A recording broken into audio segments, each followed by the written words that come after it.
Welcome to Pipe Makeover, seri transformasi pipa yang awalnya rusak, berantakan, dan bikin stres, jadi rapi, kuat, dan terjamin kualitasnya. Yuk upgrade ke solusi perpipaan berkualitas untuk hidup yang lebih nyaman. Hari ini kita bakal makeover pipa AC di daerah Kemayoran.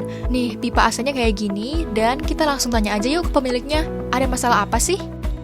Halo, saya Devita, customer dari Raivo. Saya punya kendala, AC rumah saya sudah tidak dingin, padahal baru beli unit 2 tahun yang lalu. Kemudian saya cari tahu ternyata freon AC-nya bocor. Kemudian saya memutuskan untuk ganti pipa. Akhirnya, saya memutuskan untuk menggunakan pipa dari Raivo sebagai solusi alternatif baru untuk saya. Kalau kita lihat, AC-nya juga nggak terlalu besar ya anginnya. Nah, sekarang kita tanya ke teknisinya. Oke, masalah di unit ini ternyata kita cek itu keadaan pipa kondensasi.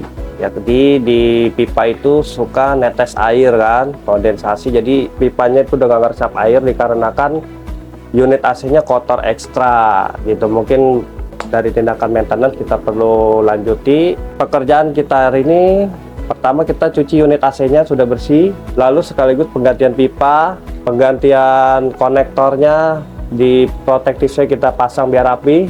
Untuk next ke depannya mungkin tipsnya untuk kejadian tidak terulang, mungkin di maintenance untuk servis cucinya itu ditingkatin lagi 2 atau 3 bulan sekali untuk rumah tinggal gitu. Untuk pemakaiannya jadi sering-sering aja diperhatikan untuk unit AC-nya gitu ya. Nah, setelah dicek oleh teknisi, ternyata masalahnya udah ketahuan nih. Yuk, langsung aja kita makeover. Kali ini, pipa yang kita renovasi adalah pipa AC, dan kita juga akan tambahkan protective pipe dari Raivo. Biasanya, pipa yang kita pakai untuk AC itu pipa tembaga. Tapi kalau Raivo itu pakai pipa PAP, yaitu pipa dengan 3 lapisan. Lapisannya PEX, aluminium, dan PEX. Pipa tembaga itu biasanya nggak fleksibel. Pemasangannya butuh alat tambahan kayak flaring dan plus, dan bisa beresiko korosi. Di sisi lain, pipa AC Raivo itu punya berbagai lapisan atau multi-layer yang membuatnya jauh lebih modern. Beberapa keunggulannya, pipa ini itu fleksibel dan ringan, bisa dibengkokkan dengan mudah. Lalu nggak perlu pengelasan atau flaring, cukup pakai alat trimmer dan fitting khusus. Hal ini bisa mengurangi resiko bocor karena biasanya titik pipa yang dilas itu berpeluang bocor. Instalasi jadi lebih cepat dan hemat waktu. Lalu pipa ini juga minim kondensasi atau mengembun, jadi nggak menimbulkan bercak-bercak kotor di dinding.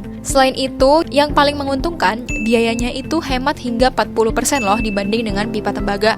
Jadi secara teknis, ekonomis, dan waktu, pipa AC multilayer ini jauh lebih praktis. Setelah pipa AC selesai diganti, Raivo juga memasang protective slot yang menjadi solusi estetika pipa, supaya pipanya terlihat lebih rapi sekaligus melindungi pipa AC dari cuaca yang ekstrim. Karena pipa yang lebih sering terpapar sinar matahari langsung, itu beresiko cepat rusak. Nah, pipa ini juga bisa memudahkan proses perawatan karena pipa tidak perlu ditanam ke dinding. Nah, selesai juga pemasangannya dan kita lihat before dan afternya. Raivo udah berhasil transformasi pipa AC di rumah ini jadi cakep banget. AC-nya juga udah kembali dingin. Kalau kamu punya masalah yang sama, yuk hubungi kami. Raivo siap upgrade pipa kamu supaya hidup lebih nyaman. Bukan cuma pipa AC aja, Raivo juga punya banyak pipa seperti pipa gas, bahkan sistem perpipaan yang lengkap untuk seluruh rumah. Kalau mau lihat produknya langsung, kamu juga bisa kunjungi Raivo Home. Alamatnya ada di sini ya.